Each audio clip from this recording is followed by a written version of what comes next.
Welcome or welcome back. This is your curious European friend, and in this video, we're going to be looking at how Canada expanded from 1876 to 1949.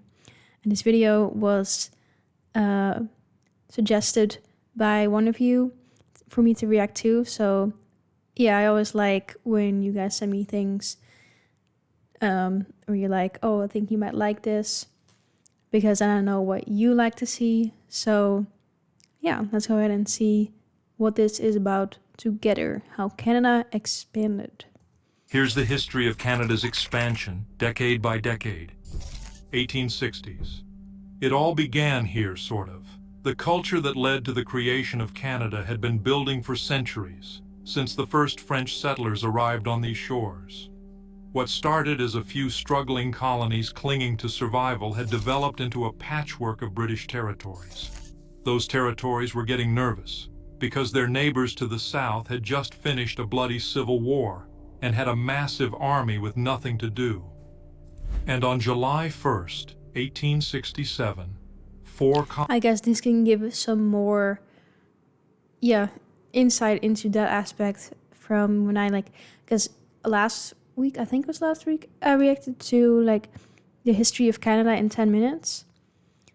And so that gave a bit of context about how, the history of Canada, how it came about. But I guess maybe this will go more in detail on the actual expansion. So let's see. Colonies decided to do something about it. Ontario, Quebec, Nova Scotia, and New Brunswick came together to form the Dominion of Canada. It wasn't independence exactly.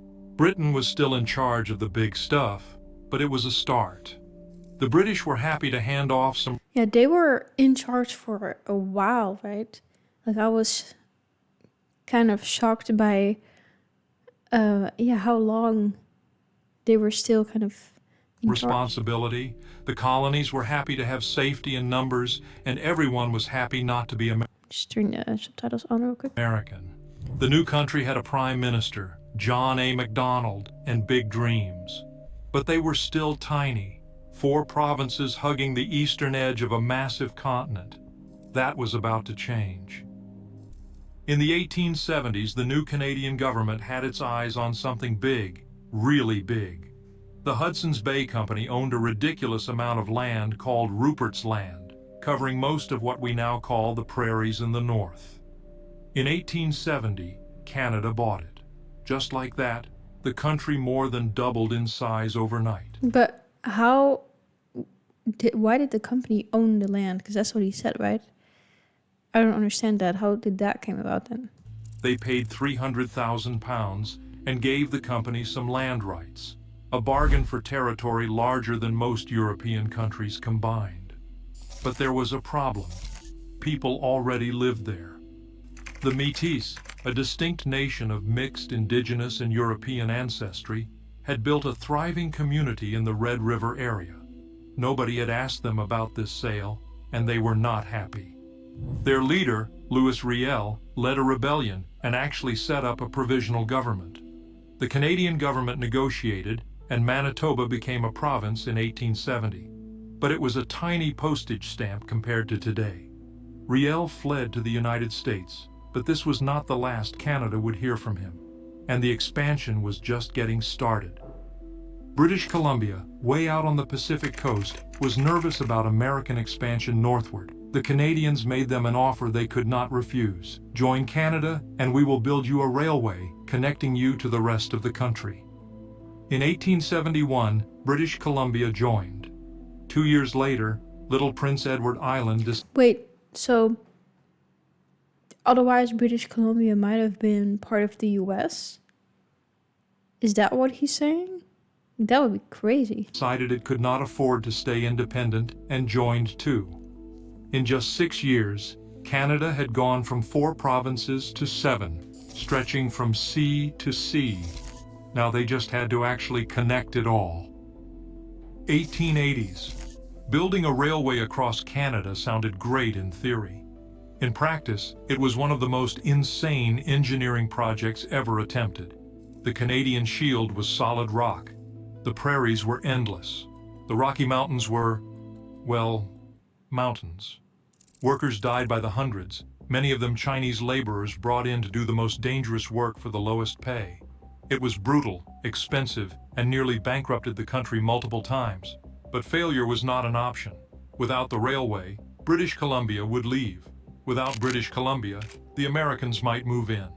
The whole Canadian project depended on those steel tracks. The Canadian Pacific Railway Company pushed forward, and the government threw money at the problem. Meanwhile, the prairies were being opened for settlement, and tensions with the Métis and indigenous peoples were reaching a boiling point again. Louis Riel returned. In 1885, the Métis in Saskatchewan rose up in the Northwest Rebellion. This time, the Canadian government was not negotiating.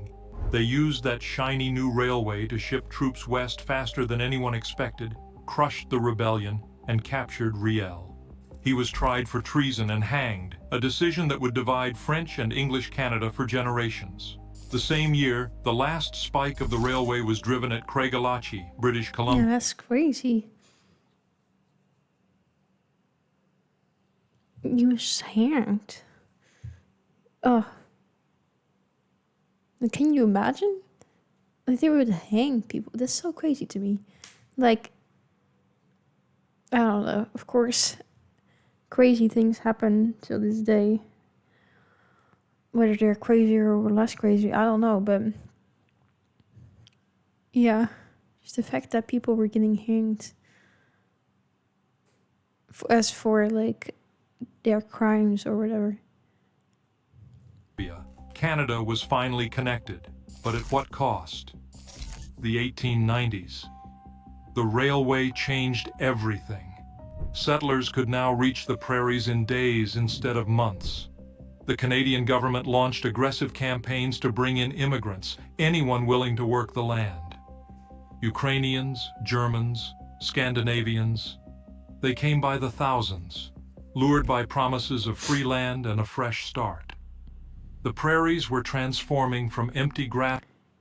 Is that then part of why Canada is so multicultural right now? Is that where it started, or is it because of another reason later on? Grassland Or maybe both. into farmland. But something even bigger was about to happen in the north. Gold. In 1896, prospectors struck gold in the Klondike region of the Yukon. Word spread fast, and by 1897, tens of thousands of people were flooding north in one of the last great gold rushes. Most of them came through American territory, and suddenly Canada realized it needed to establish real control over its northern regions. In 1898, the Yukon became an official territory with its own government. The same year, a new prime minister took office. Wilfrid Laurier became Canada's first French-Canadian prime minister, and he had a vision. He called the 20th century Canada's century and set about making it happen. Immigration ramped up even further. The economy boomed, and Canada started acting less like a British colony and more like a real country. Laurier would dominate Canadian politics for the next 15 years. But I don't know if you can hear, but my belly is going crazy. I might want food. the good times would not last forever. The 1900s were the decade Canada filled in its map. All those immigrants flooding onto the prairies needed proper governments. In 1905, Alberta and Saskatchewan were carved out of the Northwest Territories and became full provinces. The last Best West campaign brought in I was thinking, like, how were the names picked? How did they get to British Columbia? I guess that one might be more explainable, but like Alberta, Saskatchewan. Millions of settlers from Europe and the United States. Towns sprang up along the railway lines. Wheat became king. Canada was booming. 2 more transcontinental railways were being built to handle all the growth. Cities like Winnipeg exploded in population. The country was confident, optimistic, and growing faster than anyone had predicted. Laurier kept winning elections. The economy kept expanding, and it seemed like nothing could stop the momentum. Canada had gone from a nervous collection of colonies to a continental nation in just 40 years. But storm clouds were gathering across the Atlantic. In the 1910s, when Britain declared war on Germany in 1914, Canada was automatically at war too. That is how the empire worked. This time, Canadians threw themselves into the fight with surprising enthusiasm. Hundreds of thousands volunteered, and Canadian troops quickly earned a reputation as some of the fiercest soldiers on the Western Front. The Battle of Vimy Ridge in 1917, where Canadian forces captured a position that had defeated the British and French, became a defining moment of national pride. But the war came with a terrible cost. Over 60,000 Canadians died, from a country of only 8 million people. And as the war dragged on, volunteers dried up. Prime Minister Robert Borden introduced conscription in 1917, and it nearly tore the country apart. Conscription. Let me change that to Dutch real quick. Can I? And see what that means. I can't. Okay. Let me know what that means. Maybe I'll look it up afterwards. Okay. Let's go back. Put this on again. Conscription. I'm assuming maybe that means when they tell people to go to war or something like that. Dragged on, context. Volunteers dried up. Prime Minister Robert Borden introduced conscription in 1917, and it nearly tore the country apart. French Canadians, who felt no loyalty to the British Empire, rioted in Quebec. English Canadians accused them of cowardice. The old divide between the two founding peoples had never been wider. But something else emerged from the war, a new sense of Canadian identity. Canada demanded its own seat at the Paris Peace Conference, separate from Britain. They signed the Treaty of Versailles as an independent nation. The war had been devastating, but Canada came out of it more confident and more determined to chart its own course. The days of being a mere colony were numbered. The 1920s roared in Canada just like everywhere else. Jazz, flappers, and bootlegging, Canadians embraced it all. Prohibition in the United States turned Canadian border towns into smuggling hubs, and plenty of fortunes were made running whiskey south. The economy boomed, cities grew, and Canadians started feeling like they had finally arrived on the world stage. But the political situation was getting complicated. The King Byng Affair of 1926 became a constitutional crisis when the Governor-General refused Prime Minister Mackenzie King's request to dissolve Parliament. It was a mess of political maneuvering, but the result was clear. Canada needed to formally define its relationship with Britain.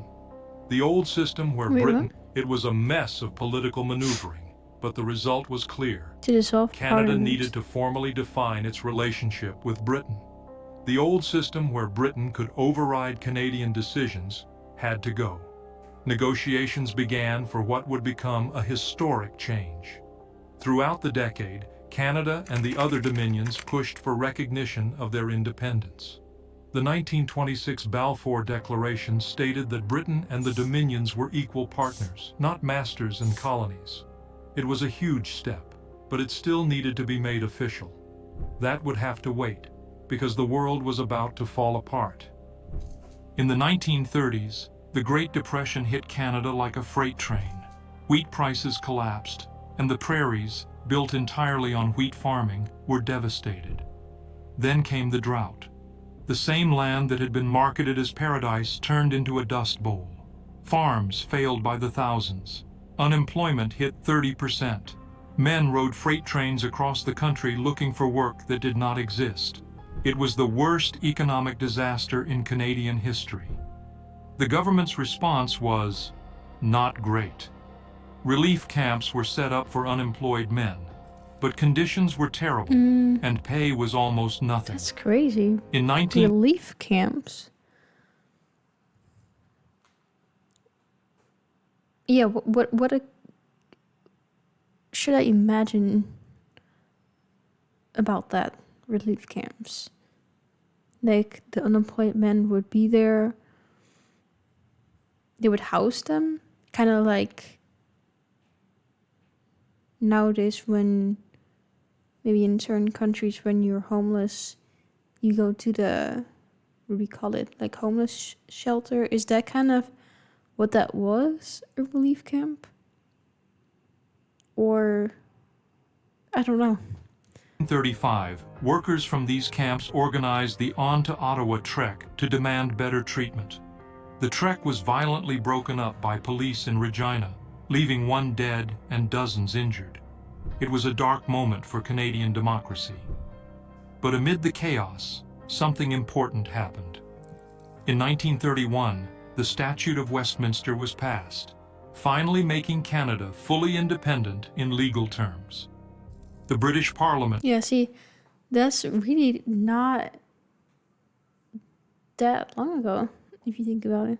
could no longer pass laws affecting Canada. It was the But I thought it was even like more recent, or what was that then? Because I thought there was something in 1980 or something. But he's saying 1931 they got independence. I don't know what I was thinking of then. culmination of decades of gradual separation. Canada was now a fully sovereign nation, just in time for another world war. The 1940s. When Britain declared war on Germany in 1939, Canada made its own declaration a week later, a symbolic assertion of independence. But there was nothing symbolic about the contribution. Over 1 million Canadians served in World War II, fighting in Italy, France, the Netherlands, and beyond. Canadian forces liberated the Netherlands, led the disastrous Dieppe raid, and stormed Juno Beach on D-Day. And yes, conscription became an issue again. Prime Minister Mackenzie King tried desperately to avoid it, famously promising conscription if necessary, but not necessarily conscription. He held a referendum, split the difference, and somehow held the country together, barely.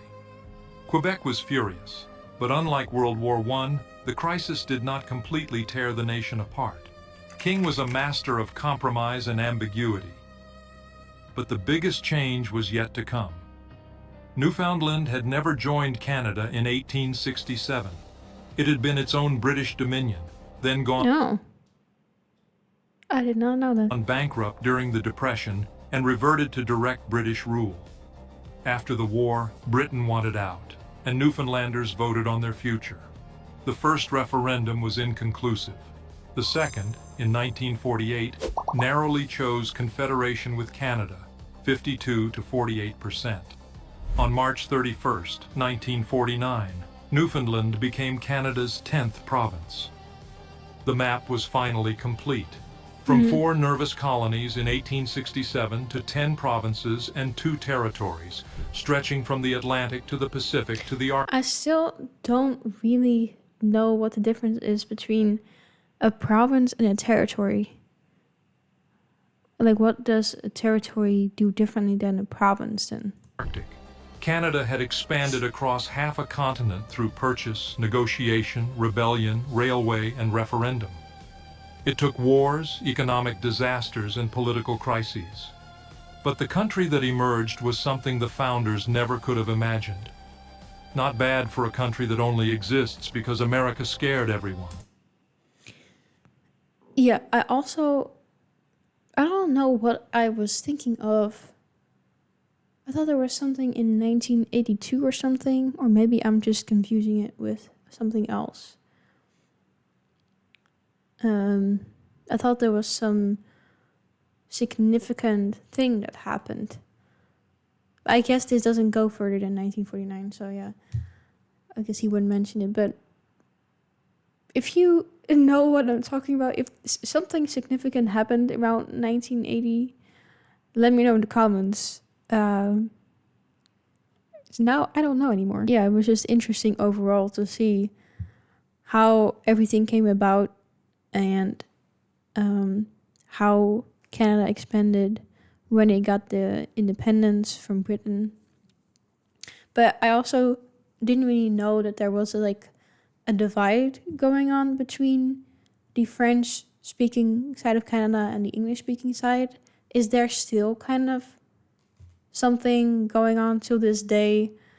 Or is it all good now? Are you all friends? Let me know in the comments as well. But yeah, interesting video. I hope to see you next time.